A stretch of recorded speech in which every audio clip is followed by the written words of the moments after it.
Bonjour à tous, je suis Huggy. Vous me connaissez tous sous ce pseudonyme pour m'avoir certainement croisé sur certains réseaux sociaux. Pendant des années, j'ai écrit autour de l'Olympique Lyonnais en particulier ma passion pour le football, pour le stade et pour le fait d'être supporter. Ce que je vais vous partager dans cette émission n'est pas uniquement mon expérience autour de l'Olympique Lyonnais. Je vais partager avec des gens. Je vais partager avec eux mon expérience de mon bloc E et j'espère qu'ils me partageront la leur. Différentes expériences, leur histoire autour du fait d'être supporter, car le football, c'est quelque chose de sérieux.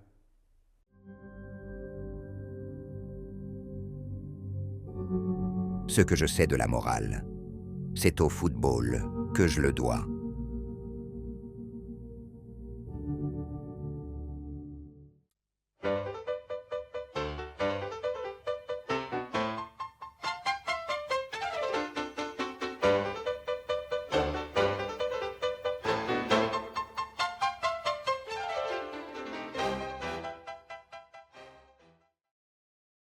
Mon premier invité et la première personne que je vais interviewer aujourd'hui, c'est quelqu'un qui a une histoire très particulière autour du thème de cette émission.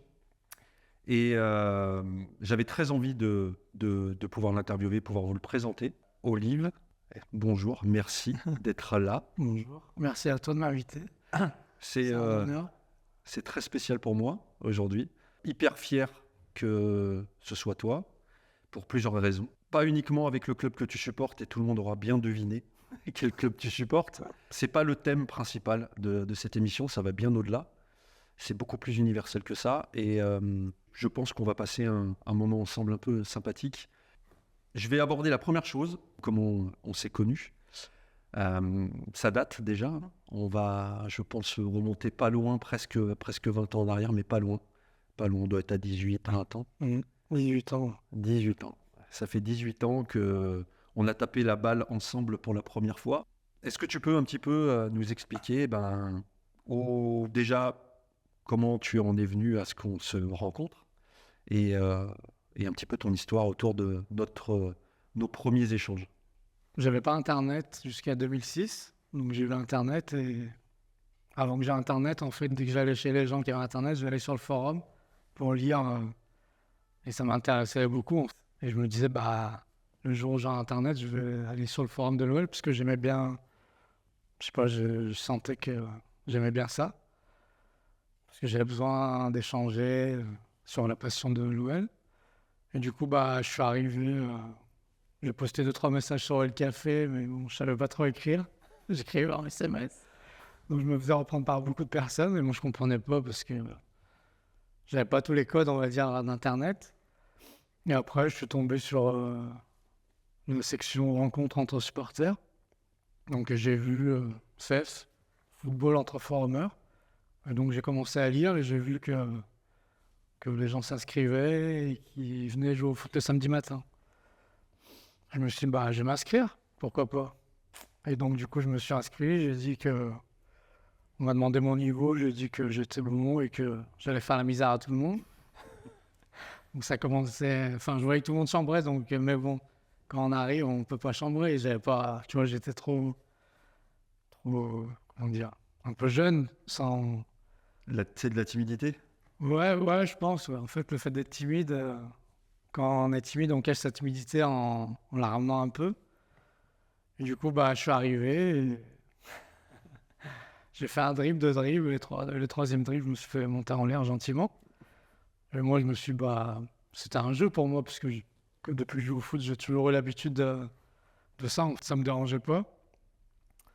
Après, j'ai découvert que c'était un peu politique, on va dire.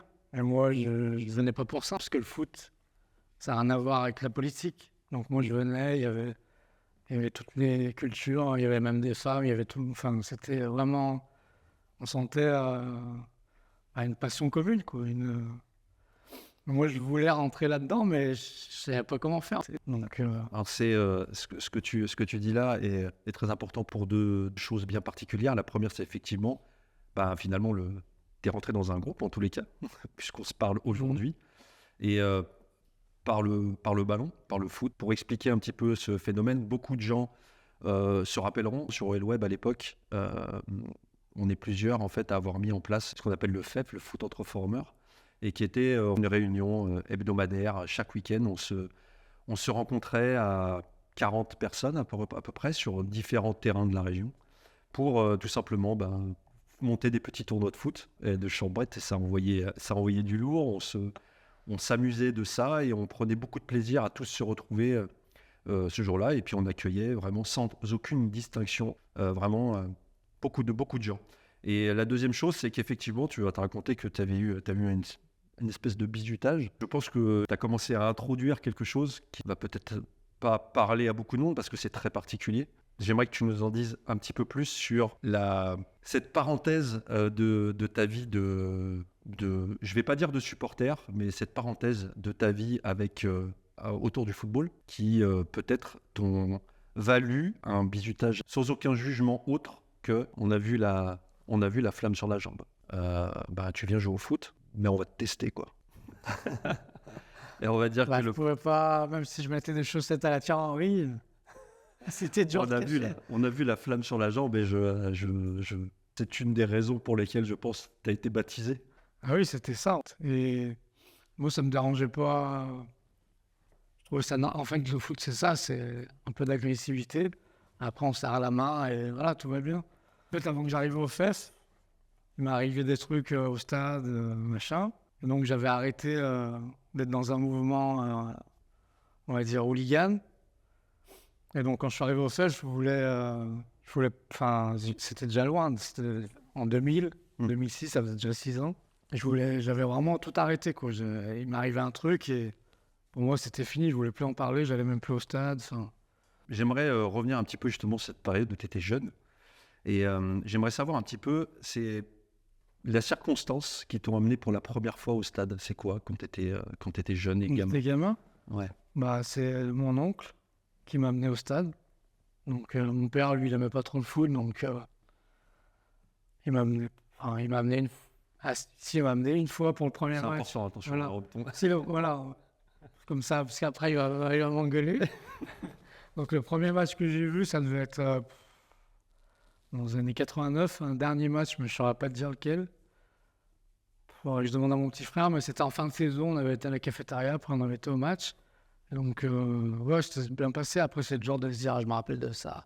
On va pas raconter des salades. Après, j'y suis retourné avec mon oncle.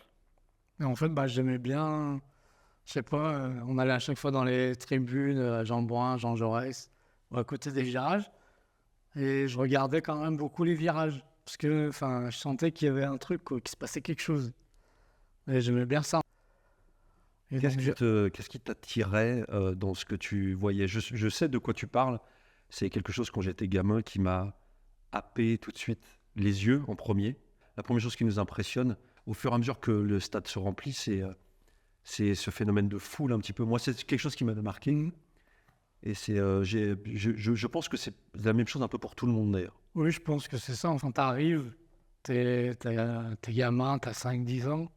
C'est la grandeur, le nombre de personnes, le bruit. Moi, j'ai remarqué avec mon fils, il ne regarde pas le match.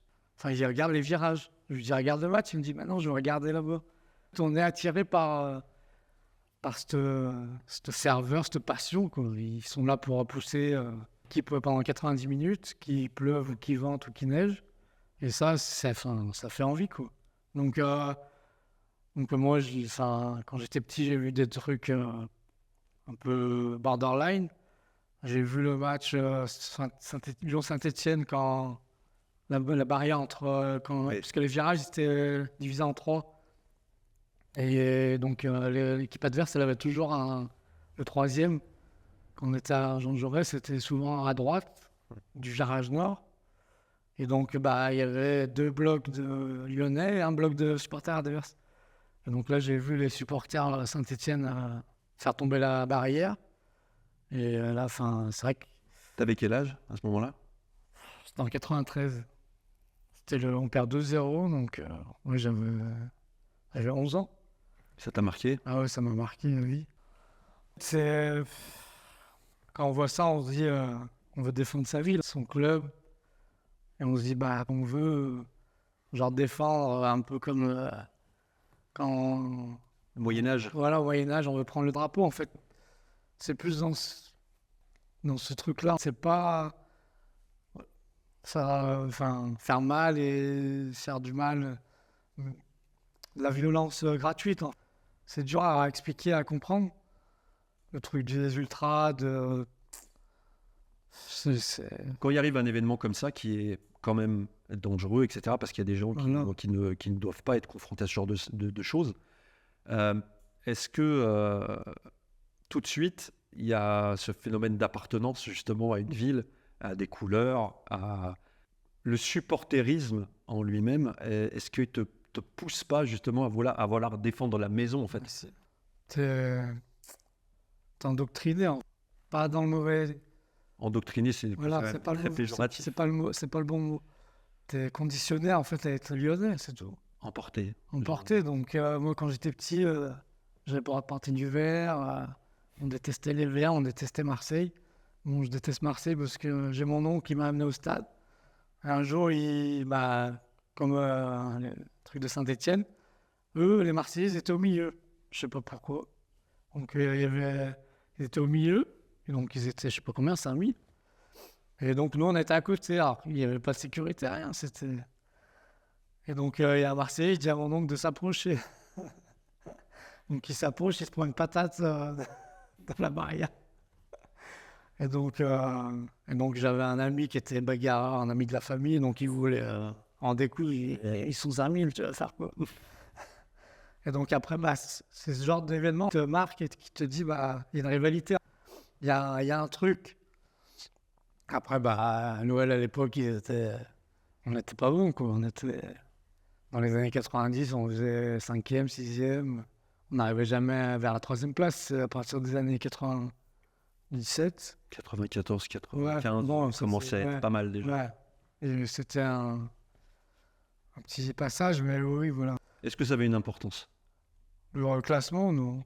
Le jeu, non. On s'en foutait, quoi. On débattait pas pendant. De toute façon, on n'avait pas Internet pour débattre. Donc, quand l'OL perdait, on était triste et ciao. On se cassait pas la tête sur Twitter à parler pendant des heures. Oui, il faut faire ci, il faut faire ça. Ouais, lui, il est nul. Non, on était là pour regarder le match. S'il gagnait, on était content. Il perdait, bah, on passait une semaine de merde. Ça, c'est intéressant ce que tu dis. Du coup, d'être confronté effectivement à une atmosphère qui peut être très hostile pour l'adversaire. C'est de l'hostilité, il faut dire ce qui est, mais c'est de l'hostilité très éphémère. Moi, je l'ai toujours vécu comme de l'hostilité très éphémère. Le fait est que, effectivement, dans ton histoire, il y a un moment donné où potentiellement il y a une bascule qui se fait. Et cette bascule, j'imagine que c'est au fur et à mesure de grandir. Tu vas au stade, tu as dû continuer à aller au stade d'ailleurs. Oui, bah, Et qu'est-ce qui est, c'est quoi le moment charnière et cette première fois dans le COP peut-être, ou qu'est-ce qui t'a amené à aller en COP, mis à part le fait qu'on rêve tous gamins d'aller en COP un jour parce qu'on veut faire partie de ce truc et on veut chanter pour son club, quoi. de toute façon, c'était l'objectif. Quand tu as 10 ans, 15 ans, bah, tu peux pas aller comme ça tout seul au virage. Enfin, moi, je pense, enfin, je voulais pas y aller tout seul. Je voulais forcément y aller avec des potes, quoi. Et donc, bah, je rencontre. En fait, je suis d'une cité, Mermoz, la même que la Casette, Balouli, Seyd Merma. Et donc, j'ai eu un événement dans ma vie qui m'a fait changer de Bord, on va dire. bord. Ouais. Parce qu'avant, je suis arrivé à Mermoz à 3 ans. Donc, quand j'ai appris à jouer au foot, c'était avec les gars de Mermoz. Et donc, quand je suis arrivé, j'étais le seul français, mais ça dérangeait personne. J'étais comme eux. Il y avait pas, je suis pas arrivé, ils m'ont pas dit, oui, toi, t'es un Français, machin. Non, non.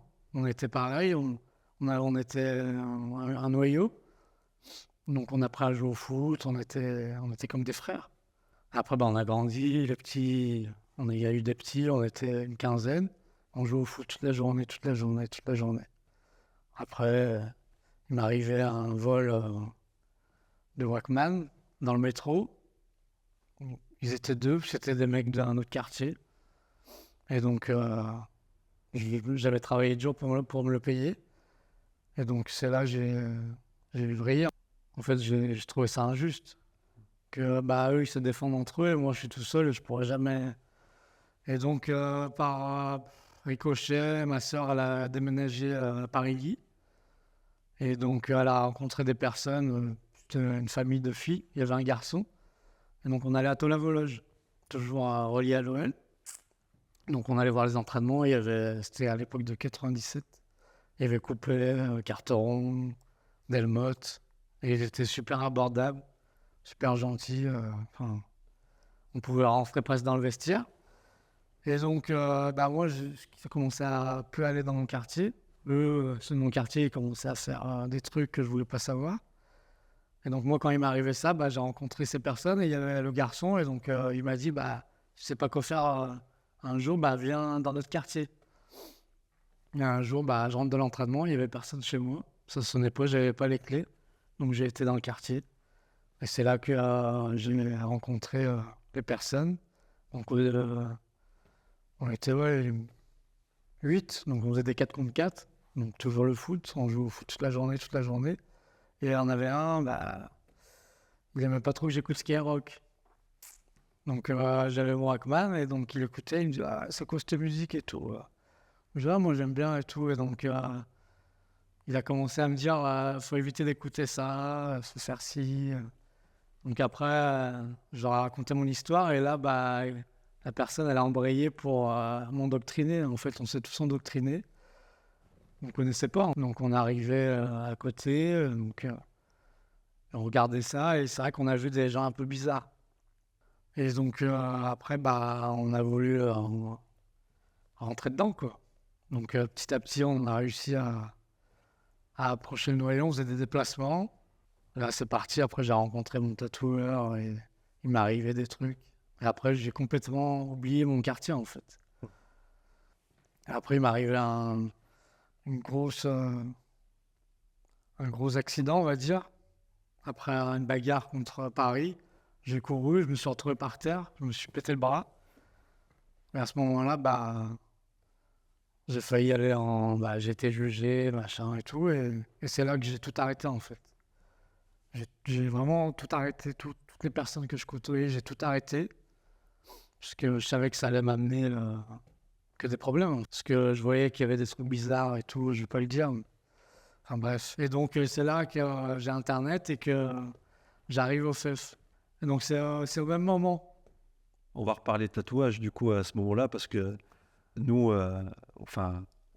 on n'est pas les esprits les plus éveillés, on va dire, de la planète, hein, loin s'en faut. Mais effectivement, ton tatoueur a laissé quelques traces sur ton corps. Mais pour être honnête, il voulait pas trop, donc on l'a forcé. Parce qu'il nous avait prévenu que c'était, c'est à vie, quoi. Et donc nous, on était sûrs, on nous disait on les veut, donc on était un peu ses cobayes. T'as conscience à ce moment-là de ce que tu laisses comme trace sur ton corps?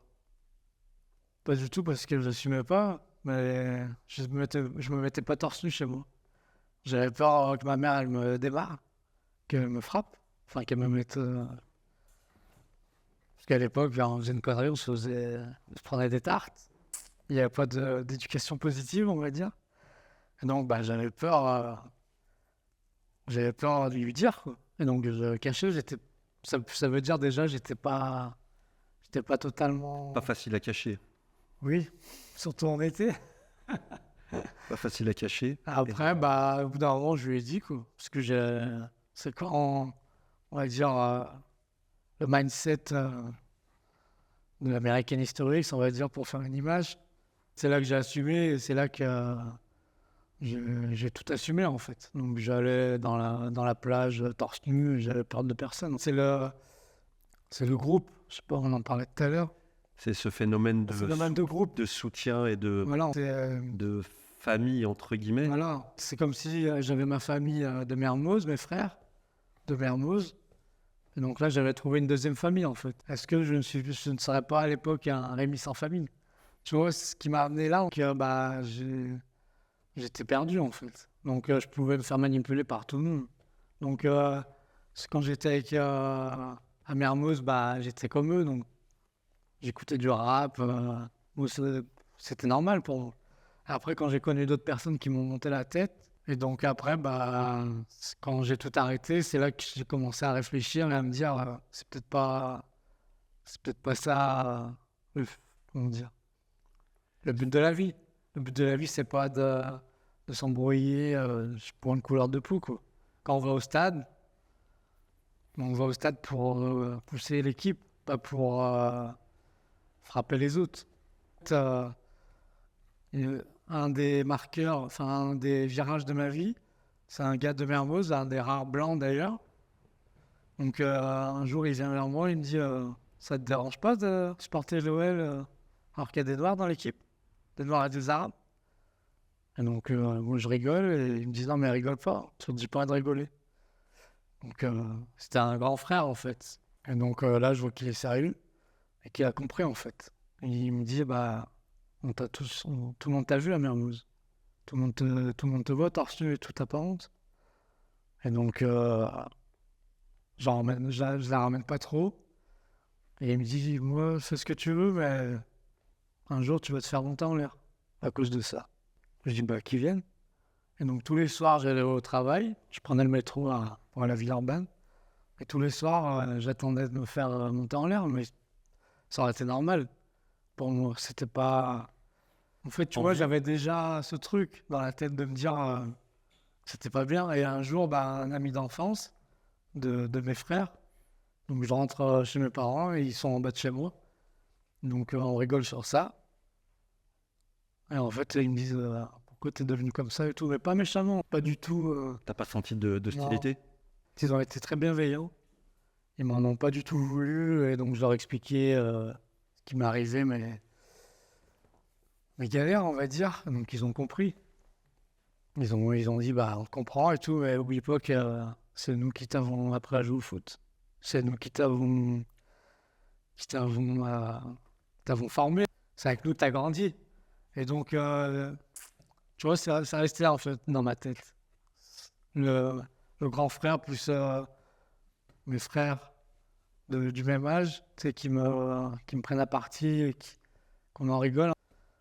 Et après, il m'est arrivé l'arrestation, on va dire. Et c'est là que j'ai tout arrêté. Après, je suis allé sur le forum et j'ai commencé à rencontrer comme avant, en fait, des Black Blambers. Si je revenais tous les samedis. C'est que je sentais que c'était la place où je devais être. Donc au début, on ne s'est pas trop parlé parce que t'étais le Guy. Donc le pape du forum. Donc si. Donc ouais, j'étais impressionné. Arrête. C'est enregistré? Oui, c'est enregistré. Oui, tu vois, en y pensant. J'ai fait un FEF. C'était le dimanche, les FEF. Ouais, c'était le dimanche. Le dimanche ou le samedi, donc, ça dépend. C'était le dimanche. Là, c'était le dimanche. Donc, c'était le matin, à 9h, rendez-vous 9h. Et moi, j'avais un match avec les Portugais de Saint-Fond à 15h. Et donc, je croise la MacTeam au tram. Privé de joke. Donc, la MacTeam, ils attendent le tram comme moi. Leur rituel, c'était après le FEF d'aller au McDo. C'est pour ça qu'il s'appelle la MacTeam. Toujours hygiène de vie parfaite du sportif. Et donc, ils me disent, tu vois, le destin, ils me disent, viens avec nous manger au McDo. Alors que j'aurais jamais trop parlé, tu vois. Je les voyais, ils faisaient rire et tout, tu sais, c'était marrant.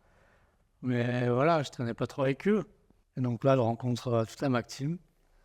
Et eux, ils avaient rien à voir avec mon mauvais bord. Donc au contraire, pareil, bienveillant, on en rigolait. Et donc c'est là que j'ai commencé à gommer mon mauvais passage. Ce phénomène de groupe autour du foot et du stade, parce que nous, clairement, c'est tout ce qui nous a réunis, tu parles du forum, et c'est une vérité.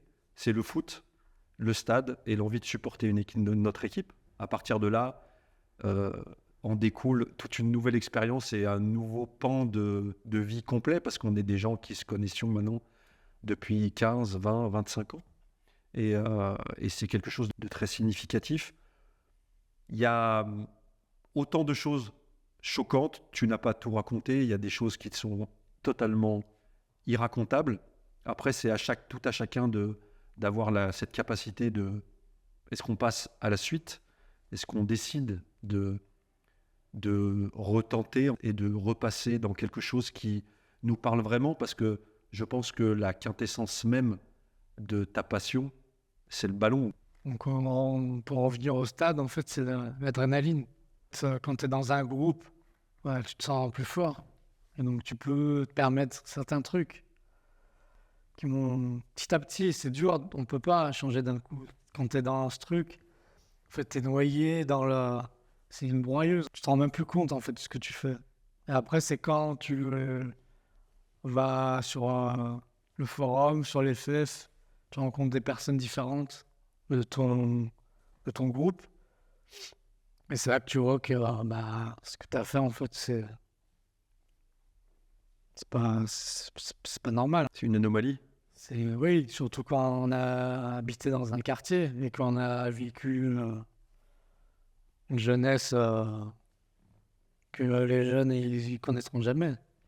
Jouer au foot toute la journée, jouer à la console, inviter tous mes potes noirs, blancs, asiatiques chez moi.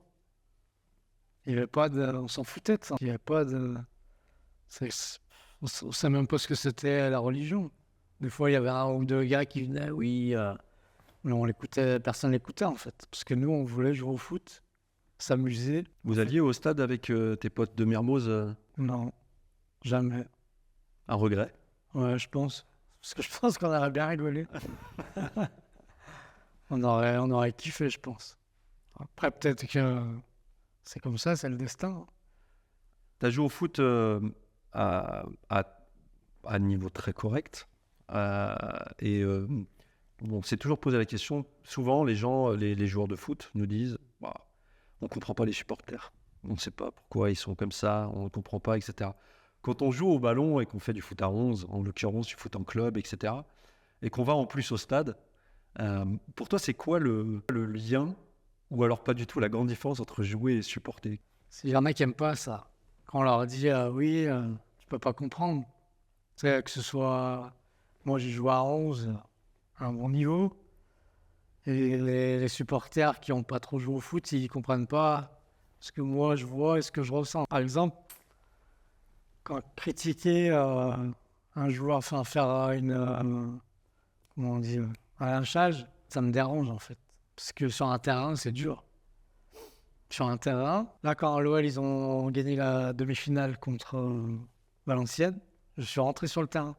Sur le terrain, j'ai senti la pression du stade. Je me suis imaginé en tant que joueur. C'est inimaginable. Pour ceux qui ont vu Bohemian Rhapsody au cinéma, ils vont comprendre ce que je dis. Quand tu as le public qui te pousse, c'est la passion. Tu voles en fait sur le terrain. Je vois plus rien. Il y a des matchs l'année dernière, on était dernier. L'OL, ils sont revenus parce qu'il y avait la passion. Ils ont senti les supporters derrière eux. Ils n'étaient pas contre eux. Ils ne les ont pas insultés, ils ne leur ont pas dit qu'ils étaient nuls. Ils les ont encouragés. Donc ça a permis qu'ils aient toujours la tête pas sous l'eau, qu'ils restent à peu près sereins. Donc après, il y a eu un déclic. Et à tous les matchs, l'OL, ils perdaient contre Monaco, ils ont perdu. Mais avec la pression populaire, la passion, ils ont réussi à renverser des matchs qui étaient perdus. Tu parlais de tristesse quand l'équipe perd, de joie quand l'équipe gagne, d'une semaine de merde qu'on a tous connue, la semaine de merde. Ça, c'est... je suis en plein dedans, là, c'est lundi d'une semaine potentiellement de merde. Mais ça t'est arrivé Enfin, moi, ça m'est arrivé je pense, les haïr autant que je les aime. Et c'est sinusoïdal comme ça, et c'est perpétuel. Et pourtant, on remet le couvert sans cesse. Et le stade, pour revenir à ça, c'est un match de foot. Je prends ça comme un pan de la vie très court, dans lequel tu vas passer par des zones de profonde espérance, tel le début du match. Tout le match qu'on s'est tous refait 10 fois, on a tous préparé des demi-finales de Ligue des Champions ou des quarts de finale de Ligue des Champions en imaginant un scénario qui n'est jamais arrivé. Ensuite, il y a le match qui se passe, il y a les profondes déceptions, on est down, on touche le fond, et puis on a cette fameuse saison où l'OL renverse tout et se sauve de la relégation et qui nous transporte dans un climax où on se dit putain, on est sauvé, on a réussi à faire ça dans les dernières minutes, dans les derniers instants d'une saison. Comment tu le vis, toi, le match quand tu es au stade? Est-ce que tu vis aussi ce condensé de vie? Quand je vais au stade, je suis pas stressé comme si je vais pas au stade. Quand je vais au stade, je sais pas expliquer. Tu sais, tu vas être proche de tes joueurs et tu peux avoir un impact. Mais devant ta tablette, tu veux faire quoi? Tu sais, c'est le sentiment du passager en moto. Tu sais, t'as celui qui tient le guidon et celui qui tient le pilote. Je déteste tenir le pilote, je préfère tenir le guidon. Et quand on va au stade, j'ai un petit peu l'impression que finalement on a le manche. Et pourtant, je saurais même pas te dire c'est quand la dernière fois j'étais dans un COP. Enfin, vraiment, pour moi, aller dans un COP, c'est aller au milieu. Oui. C'est aller... La fosse, quoi. La fosse, c'est pas aller à côté où personne chante. Moi, j'aimerais bien retourner dans le COP, chanter, pousser, quoi. Mais même si tu vas pas dans un COP, quand tu vas au stade, t'es pas stressé, en fait. T'es acteur. T'es acteur et tu te dis... tu peux, après, le match il est fini, tu vas en parler, tu vas évacuer, tu vas dire ce que tu as à dire. Et tandis que quand tu es chez toi, ta femme, elle veut pas que tu lui parles de foot, surtout quand ils perdent. Et donc, moi, ma thérapie, c'est de mettre des pavés sur WhatsApp. J'espère que je joue pas trop. Ouais, j'ai besoin de ça. Parce qu'en fait, c'est... L'exutoire. Voilà, c'est la passion. Je sais pas si c'est la même chose pour toi. Moi, par exemple, là, le lendemain de défaite, je vais pas citer le match parce que finalement, cette émission est un peu intemporelle. C'est une défaite à l'extérieur. Le match à domicile arrive. On a juste envie d'aller au stade presque pour changer la façon dont l'équipe va jouer. Elle peut jouer très mal un jour. Et derrière, on n'a qu'une chose en tête, c'est de dire, mais en fait, il fallait faire ça. Je vais aller au stade parce que j'aimerais qu'il fasse ça. Mais on a, comme tu dis, on a ce sentiment d'être acteur et de pouvoir influer juste avec notre souffle. On a tous été dans des matchs un peu incroyables où on a senti qu'on était capable de poser une pression phénoménale sur l'adversaire. Tu disais que tu as vécu une partie de ça en allant sur le terrain. Et effectivement, on est capable de poser une chape de plomb en fait, sur l'équipe adverse et de la presser contre le sol, littéralement. Ce truc-là, moi, c'est être acteur. C'est, je pense, une chance. Je suis un petit peu déçu que maintenant, ça change un petit peu parce que même à l'extérieur, de plus en plus, les grands clubs français voient de moins en moins leurs supporters aller à l'extérieur parce qu'il y a des débordements, parce qu'il y a des gens qui sont endoctrinés, parce qu'il y a des choses qu'on ne doit pas voir dans des tribunes. C'est vrai. Mais en même temps, je pense que c'est fondamental que ces choses-là continuent d'exister et qu'on arrive à inverser la tendance, mais à laisser les gens être acteurs des matchs, parce que c'est ce qui rend le foot beau. J'ai des souvenirs de Ligue 1 et de Division 1 et des souvenirs de déplacements incroyables. Malgré tout, malgré les écarts, malgré les débordements, il y a des vrais points de folklore, de tradition et de plaisir. Si nous, on n'a pas d'adversaire dans les tribunes... C'est pas pareil. Un derby sans supporters, un Paris, Marseille sans supporters, ça enlève une magie, en fait. On les entend chanter, on les entend bouger, on les entend... Nous éteindre voilà. parfois. Oui, des fois. Ah oui. Et des fois... Après, au Groupama, j'ai pas trop connu... À Gerland, c'est ça. À Gerland, des fois... Il y a des copes qui étaient vraiment impressionnants. Je me rappelle, moi, Marseille, ils étaient impressionnants. Ils venaient le 8-0, ils viennent à 5000 presque. Ils étaient à Jean-Bouin. Ils avaient la moitié de Jean-Bouin. Je sais pas pourquoi. En plus, au stade, ils étaient en construction. Mais ils s'en rappellent pour ça. Ouais, mais ils étaient 5000 dans le jambon. C'était impressionnant. Ouais. Et donc, on les entendait. On les a un peu moins entendus après la première mi-temps. Oui, on les avait entendus, mais quand même, on les Ouais. entendait. Même à 7-0, 8-0, ils continuaient à chanter. C'est important que tu parles de ça. Est-ce que quand on est, toi qui as été dans des noyaux durs, dans des COP, est-ce que fondamentalement, on ne respecte pas énormément quand un COP adverse fait du bruit et fait des choses? Ah bah, Est-ce qu'on est objectif? tu vois, après, il y en a qui n'aiment pas à l'entendre, mais moi, j'ai toujours une admiration pour les bons publics. J'ai fait quelques déplacements. Il y a des publics qui te scotchent, en fait. Lens, Marseille, Paris, Saint-Étienne. Quand tu es supporter adverse, bah, tu sens l'hostilité. C'est une drogue, en fait. Je comprends. Tu te sens pas chez toi. Oui. Enfin, t'es en France et t'es un étranger. C'est trop bizarre. Ouais. C'est un peu l'ironie de l'histoire, mais C'est l'espace de 90 minutes. voilà, et l'espace de t'es 90 pas le minutes, en bienvenu. fait, t'es pas le bienvenu. Et ça, on peut pas l'expliquer, on peut pas. Faut le vivre, en fait. Faut être dedans, Après, il y aura, comme tu as dit tout à l'heure, il y aura toujours des mauvais côtés. Ça fait des souvenirs. T'entends tout un stade t'insulter, bah, t'as envie de leur dire, ouais, mais on est là. Et c'est ce qui te fait chanter plus fort d'ailleurs. Voilà, tu veux rivaliser, mais ils sont. Est-ce que t'as pas envie finalement d'être le malvenu justement? Bah si, tu cherches que ça en fait. Je veux te faire insulter. Gentiment. Par exemple, quand tu vas en Angleterre, bah si t'as un bon groupe, bah tu les éteins en fait. Parce que eux, quand ils jouent contre Lyon, ça les intéresse pas, Liverpool. Quand il y a eu Liverpool-Lyon, bah, pour eux, c'était un match de poule. Bah, on les a éteints. On était chez nous. Et je me rappelle, j'avais reçu des messages des gens qui étaient à la télé et ils nous ont dit, on entend que vous. Tu as ce sentiment, tu le sais quand tu es à un stade, quand tu es au stade, Ah oui. tu le sais pertinemment. Mais tu peux être aussi incroyable dans un stade parce que tu es juste de sang, mais que tout le monde Exact. donne tout ce qu'il a dans les tripes. Et c'est agréable. Finalement, il y a une certaine admiration pour tous les supporters qui donnent vraiment pour leur équipe.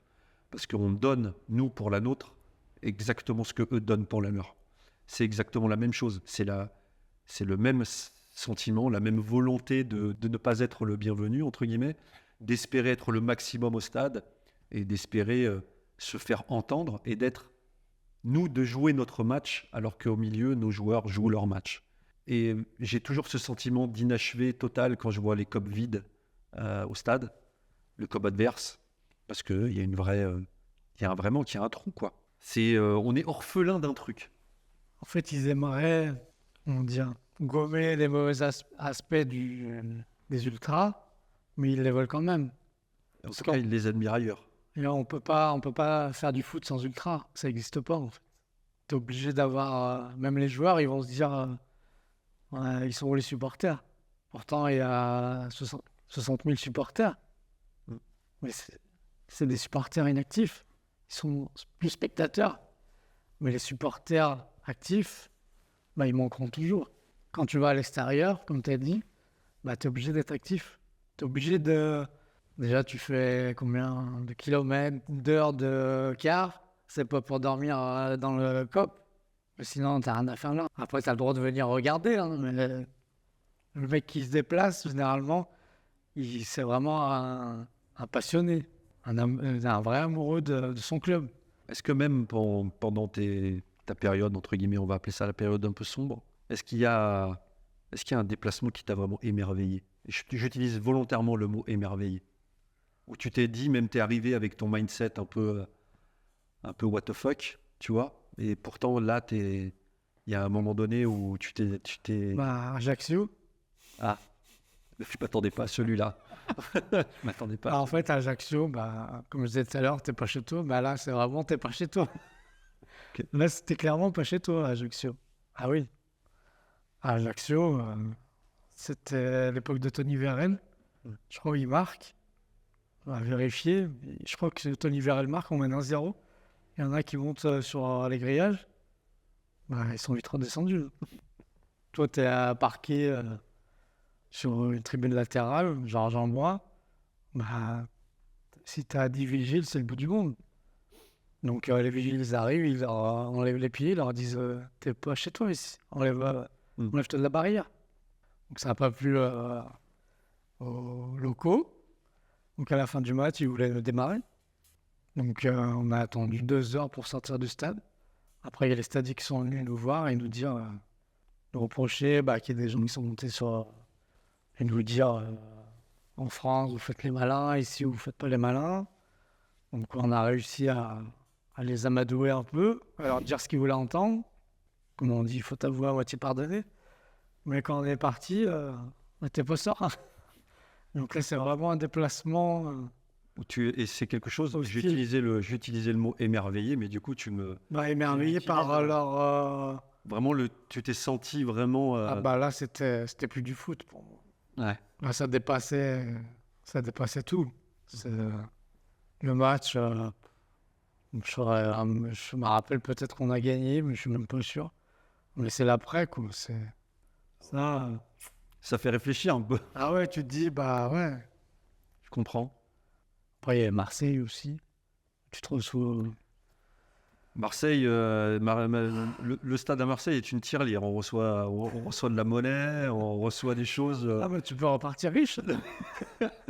Mais au final, on y retourne aussi. Ouais, et voilà. après, il y a toujours eu, voilà, effectivement, on ne reviendra pas sur les C'est débordements le débordement, mais qui se après. passent là-bas parce qu'au final, pour moi, c'est pas représentatif des déplacements Regarde, qui se font ils font là-bas. 60 000 et si tu reçois un briquet, c'est 1 sur 60 000. Oui. Donc si tu fais la stat, c'est combien? C'est toujours le briquet le plus lourd Le du stade, fameux par briquet. contre. C'est souvent. Le fameux briquet. Mais on a envie d'aller voir ces stades aussi. On a envie Oui. d'aller là-bas. On a envie de vivre ces moments-là. On a envie d'être accueillis, même si on n'est effectivement pas les bienvenus, parce que c'est ce qu'on Après, je cherche trouve que ça reste autour. pour le folklore, on va dire. Exactement. Quand Il on faut pas parle que ce soit une tribune pour autre chose que le supportana et En le fait, tu football. comprends le fait que si tu as un supporter adverse chez toi, tu veux l'embrouiller. Mais en fait, non, il faut pas. Faut se dire, on va chambrer, comme je disais tout à l'heure pour le CEF, on va chambrer, on va s'amuser, mais il faut que ça reste du chambrage. Il faut pas que ça dépasse. On va pas aller frapper un mec parce qu'il a le maillot de Rennes, par exemple. Ouais, j'ai croisé des mecs qui avaient le maillot de Rennes il y a 2 saisons. Voilà, qu'est-ce que tu veux que je fasse? N'est-ce pas? Alors qu'à l'époque, ça se trouve, j'aurais été m'embrouiller, tu vois. Mais ça sert à rien.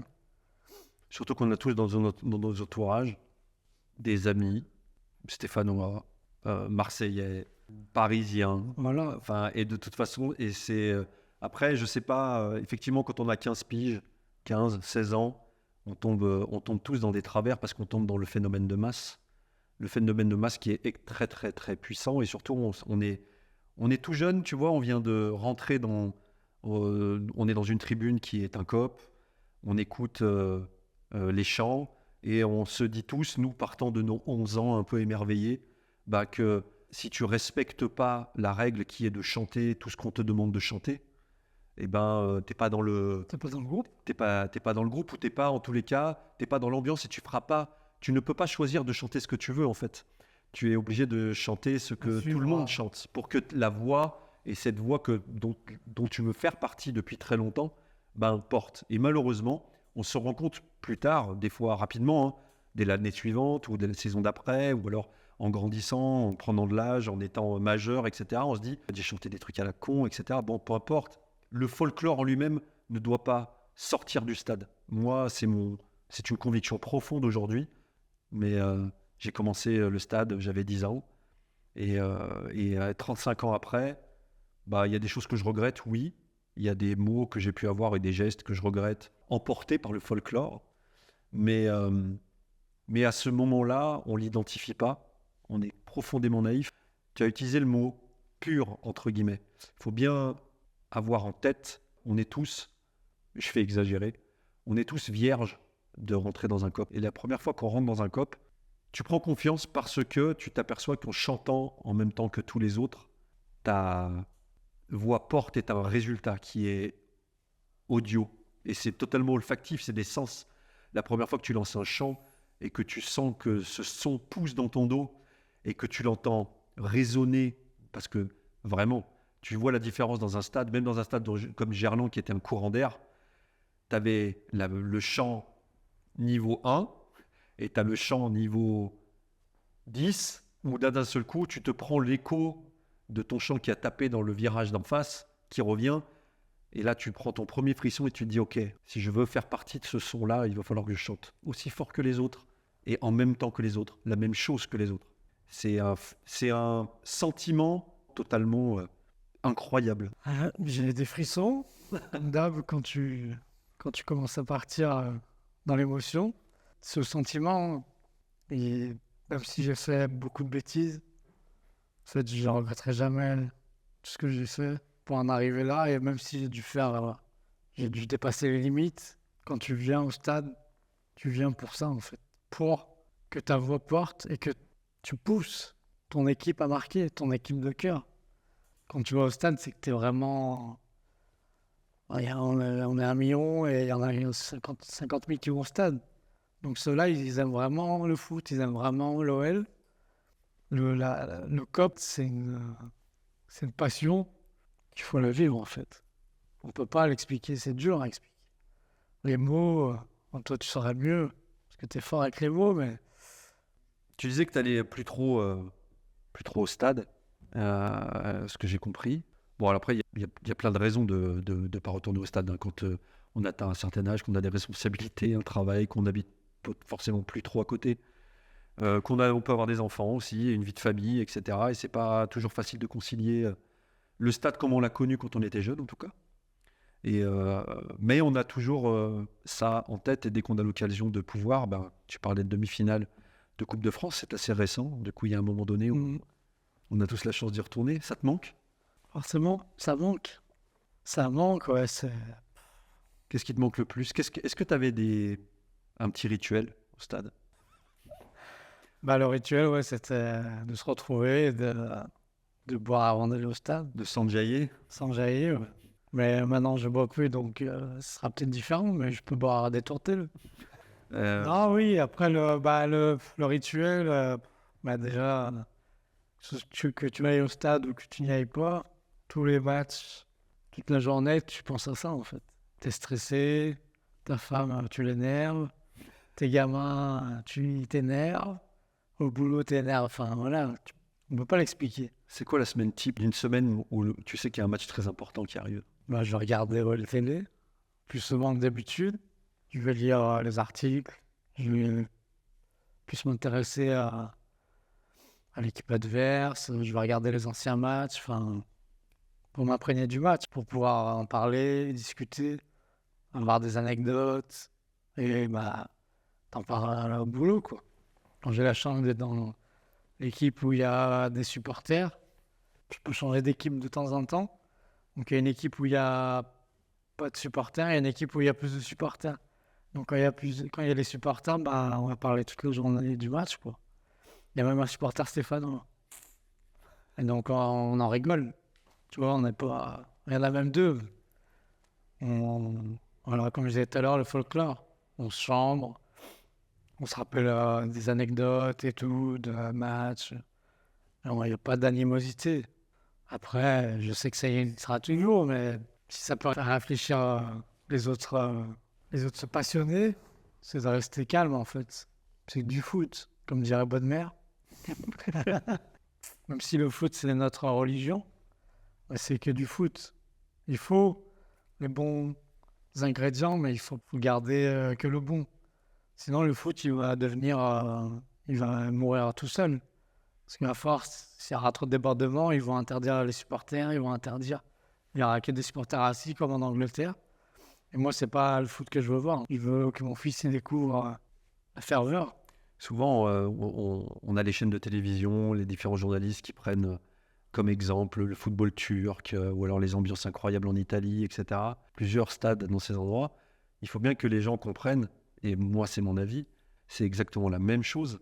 Simplement, j'ai le sentiment que parce que c'est en France, c'est parce que c'est le foot français, ça dérange plus. En fait, on n'a pas accès à ces choses-là, alors que le public français est totalement capable de ce genre d'ambiance. On a eu des ambiances incroyables en Ligue 1 et en D1. Et on est en train de nous l'enlever petit à petit et d'édulcorer ça. On peut avoir un groupe composé de différents supporters de plein de clubs. Et ce qui en résultera, c'est simplement qu'en fait, on kiffe ça. On aime ça. On aime se chambrer. C'est ce qui ce qui donne du sel à notre semaine. Plus les jours avancent, plus on s'approche du match. Je sais pas toi, moi je fais le match dans ma tête 100 fois. Je fais l'ambiance dans le stade 100 fois. C'est ce qui faisait que j'écrivais là-dessus parce que j'avais besoin d'exorciser ça. J'avais besoin de le verbaliser. J'avais besoin que les gens se projettent dans mon projet. C'est dur à verbaliser. La passion du stade, le manque. Comment dire? L'impatience et le fait que ta vie semble totalement pas importante, tu vois ce que je veux dire? Je suis obnubilé par ça, quitte à être totalement déconcentré sur le reste. On a la chance de continuer à jouer au foot, à faire des indoors 2 fois par semaine, on va dire. On essaye. On essaye, on y arrive bien. Et tu me disais l'impatience, j'ai les 2 impatiences. J'ai l'impatience de jouer, j'ai l'impatience du match de l'OL. Alors imagine, quand Lyon ils vont jouer jeudi, et que nous on va jouer mercredi et qu'ils vont jouer samedi. Ça va être des semaines compliquées fait, pour la famille. Ouais, les pauvres. Donc, désolé d'avance.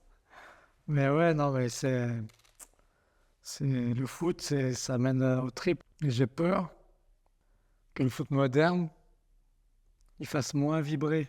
Moi, quand je regarde un match, là, j'ai essayé de regarder des matchs ce week-end, j'arrive pas à tenir un quart d'heure. Moins passionnant, parce qu'il y a moins de passion dans le stade. C'est des gens, peut-être qui ont payé cher leur billet, et qui sont là pour regarder, pas pour amener une voix. Je trouve que c'est hyper bien géré en Bundesliga, moi, de mon côté. Ce côté romantique. L'amour, c'est de la haine, c'est de la tristesse, c'est de la déception, c'est de la détermination, c'est des fois hurler comme on aime. Après, c'est pas l'OL, c'est l'équipe de France. Pour moi, c'est le même sentiment. C'est quand Mbappé il fait son triplé. Là, j'ai vraiment senti. On parlait de passion. J'ai jamais ressenti un truc pareil pour un match. Pour un match devant la télé, on va dire. On parle de la finale de la Coupe du La Monde. finale de la Coupe du Monde 2022. On se fait rouler dessus. Donc, personne n'y croyait. Je sais pas, j'avais une petite flamme. Je me suis dit, on sait jamais. Et là, la flamme, le pétard, il part, quoi. Et on était une quinzaine avec la famille du côté de ma femme. J'ai jamais vu ça pour un but. J'ai jamais senti cette passion, cette vibration. Quand Mbappé il fait le 1-2 avec Thuram, quand il marque, ça me rappelle le but de Sonny Anderson quand il se rapproche du virage nord. Contre Bruges. Contre Bruges, tu sais qu'il va marquer. Et tu te dis, plus tu vas crier, plus il va marquer. Ça va lui donner de la force. Et ça se trouve, quand il tire, le goal, il la touche, mais la force. Franchement, les gens, des gamins de 3 ans, 5 ans, ils étaient comme des dingues, quoi. Donc moi, il y a ce but et il y a aussi le but, mais j'ai pas eu la chance d'y être. Mais ça me fait le même effet quand je regarde le résumé. C'est le but de Bastos, Marseille, Lyon-Marseille 5-5. J'y étais. J'aurais dû y être. J'ai laissé ma place Je pouvais pas y aller. Quand le ballon il s'amène, on sent. Si tu regardes bien et si tu t'écoutes bien dans des écouteurs, tu vas sentir le stade. Surtout quand Pjanic il se retrouve en 1 contre 1 devant le dernier défenseur. En fait, personne s'attend à ce qu'il fasse la passe. Même quand tu regardes 10 fois, 20 fois, la passe, elle te surprend toujours. Elle te fait toujours. Pour moi, c'est des passes magiques. C'est les passes que peu de joueurs sont capables. Le public, il a senti en fait que c'était une passe exceptionnelle. Décisive. Avant que le ballon il arrive, Bastos, il sait déjà qu'il va marquer. En fait, parce qu'il a tout le stade qui le pousse. Et donc, quand on regarde le match, j'ai l'impression d'être dans le stade, en fait. Je n'ose même pas imaginer dans le stade ce que ça devait être. Pour replacer le contexte, on parle du Lyon-Marseille 2010, 5 partout. Il y avait encore notre ami Sindego Qui marque le but du 2-1. Dans les parages, toujours. Et effectivement, ce but est... je te parlais d'inspiration. On a entendu le stade prendre toute son inspiration Je pense que c'était totalement impossible que ce ballon ne rentre pas dans le but. Et c'est marrant, peut-être qu'au fur et à mesure des itérations dans cette émission, j'aurai l'occasion d'avoir peut-être un Marseillais à ta place qui nous dira peut-être qu'il était à Gerland et que lui, il a vécu le but du 5 partout, l'égalisation. Il devait être vachement content. Parce que nous, on était vachement déçus. Parce qu'en fait, c'est c'est un peu le match du siècle, je pense. On est passé par toutes les émotions. Et donc, j'imagine, les deux entraîneurs, Deschamps et Puel, ils n'étaient pas contents. Mais tous les supporters, ils étaient contents, en fait. Je crois que les deux équipes ont gagné. Le foot a gagné. Touchline. Est-ce que on peut rapidement, avant de conclure, parler un petit peu de déception? Parce que le foot, tu parlais de la semaine, tu parlais de ta journée. Est-ce que tu peux essayer de verbaliser un petit peu ce que ça te fait un lendemain de défaite? On est en plein dedans, là. J'ai le sentiment de devoir ruminer ce truc perpétuellement sans pouvoir le changer. Mais j'ai au fond de moi une petite chance de rectifier quelque chose, puisque le prochain match arrive et j'ai besoin d'exorciser ça et j'ai besoin de le régler. J'ai un problème à régler en fait avec mon club. Mais ouais, on est triste. On se dit qu'ils nous ont déçus.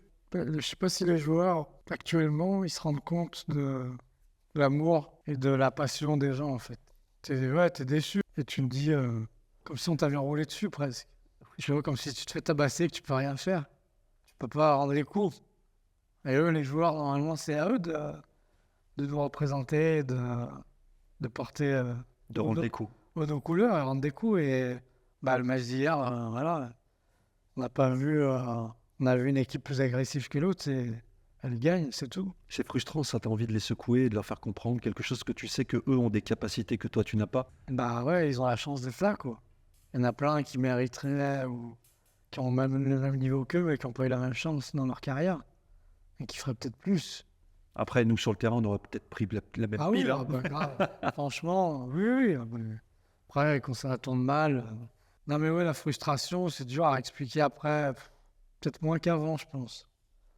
Moins qu'avant parce qu'il y a moins d'enjeux uniques. Tu veux dire, moi, je sais que quand j'étais plus jeune, ça me plombait vraiment 100% de mes journées parce que j'avais pas spécifiquement d'autres responsabilités. Voilà. Quand tu as une vie de famille, quand tu as des enfants, quand tu as un travail. Tu es obligé de switcher. Mais c'est dur. C'est dur. Après, ça te prend, on va dire, une journée. Moi, je suis KO pendant une journée. Après, comme tu dis, on pense au prochain match et on attend qu'il fasse mieux, quoi. Est-ce que tu te considères chanceux d'être supporter? Carrément, ouais. C'est une bonne maladie ou pas? Ouais, j'en serais jamais guéri. Je comprends. Quand tu es confronté à quelqu'un, j'imagine, dans ton entourage, tu as forcément des gens qui ne comprennent pas l'amour qu'on peut avoir pour un club de foot et la passion qu'on peut mettre, ou l'hystérie qu'on peut mettre quand on suit un match. Tu me dis quoi à ces gens-là? Peut-être qu'un jour, je les amènerai au COP et ils comprendront. De même, il n'y a pas besoin de parler, en fait. Il faut le vivre, c'est tout. On ne peut pas l'expliquer, on ne peut pas, par une vidéo, on ne peut pas. Après, on peut se rappeler les souvenirs. Comme je disais tout à l'heure, Bastos, Gougou. J'en ai un autre de Gougou contre le Bayern aussi. Celui-là, il m'avait vraiment transporté. C'est une des premières immenses fiertés, en fait. En fait, quand tu marquais un but, après, moi, j'ai joué au foot et j'ai été supporter. Quand tu marquais un but, ou quand ton équipe elle marquait un but, en fait, t'as une sensation de plénitude, en fait. T'es le meilleur. Et ça, faut le vivre. Tu parlais de fierté, de se sentir le meilleur. Je pense que les joueurs de foot, des fois, ne se rendent pas compte comme quand ils plantent un but. Effectivement, c'est le fruit de leur travail, c'est le fruit de leurs exploits, etc. Mais par procuration, ce qu'ils génèrent chez des gens de tous les horizons, hein, quand tu parles d'un stade de 50 000, 60 000, 70 000 places, Paris, Lyon, Marseille, peu importe, cette joie populaire par procuration qu'on est capable de vivre à travers juste un but, je pense que s'ils arrivaient à la vivre, ils comprendraient vraiment, à contrario, la déception qui peut en découler. Là, on est en plein dans les JO. Donc, la France, ils nous ont transportés pendant des semaines. Et donc là, les gens, ils ont senti la ferveur. Pas d'un stade, d'un COP. Mais on a porté, c'est comme si on était avec eux. Et c'est ça, la passion, en fait. Et quand c'était fini, ça leur manquait. Ils ont senti cette passion. Pas comme nous, on l'a ressenti. Mais ils ont senti un petit truc quand même. Et les gens Bah, du coup, tu te mets à aimer l'escrime, à aimer le volley, et tu as envie de les pousser, quoi. Et ouais, les joueurs, enfin, je sais pas s'il y en a qui vont le regarder, vous devriez être plus proche du peuple. Pourtant, des fois, il y a les entraînements, je vois, les gens, ils leur parlent et tout. Donc, je sais pas ce qu'ils leur disent. Et moi, j'ai jamais eu la chance d'aller à un entraînement filmé sur YouTube, ouvert au public. D'ailleurs, à l'époque, C'était plus facile. il n'y avait pas de huis clos. Il y avait un huis clos par mois, peut-être. On pouvait leur dire, tu vois, ils sont dans un autre monde. Ils se rendent pas compte de ce qu'ils ont entre les pieds et la responsabilité. Ils se sont rendus compte en fin de saison avec Pierre Sage. Ils ont réussi à mettre les bons ingrédients. Et donc, on a réussi à arracher la Coupe d'Europe par des miracles.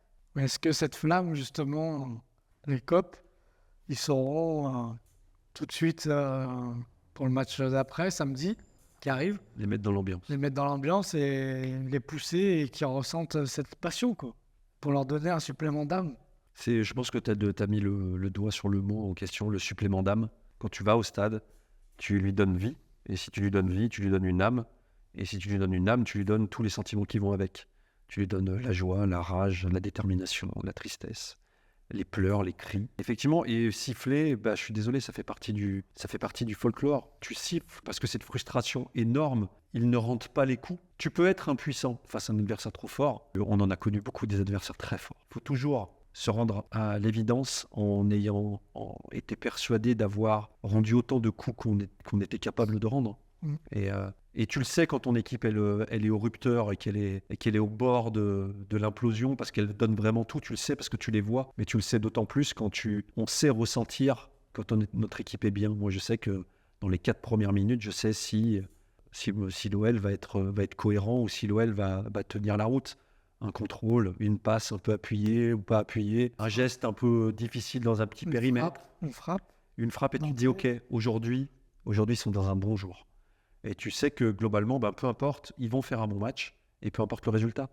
Mais tu sais aussi tout de suite quand ils vont être à côté totalement de la plaque. Et ça, c'est un truc que quand tu vas au stade, tu le ressens encore plus. C'est totalement implacable. C'est-à-dire que c'est un schéma, je pense, universel et vrai pour tout le monde. Au final, dans toute cette histoire, pour toi, qui c'est qui gagne à la fin? C'est toujours le foot qui gagne. Le foot gagnera toujours. Quelles que soient nos divergences, nos couleurs, nos écharpes différentes, il faut que le foot gagne. Parce que c'est le foot qui amène à des émotions, comme tu as dit. Et il n'y a pas d'autre sport qui peut faire ça, en fait. Donc il faut garder ce folklore, mais pas les mauvais côtés, en fait. Sinon, le foot, il va disparaître de lui-même. C'est triste. Olive, merci. Merci beaucoup. Franchement, je rajouterai un dernier mot. C'est le foot qui gagne à la fin. Et on déconne pas avec le foot. Parce que le foot, c'est sérieux.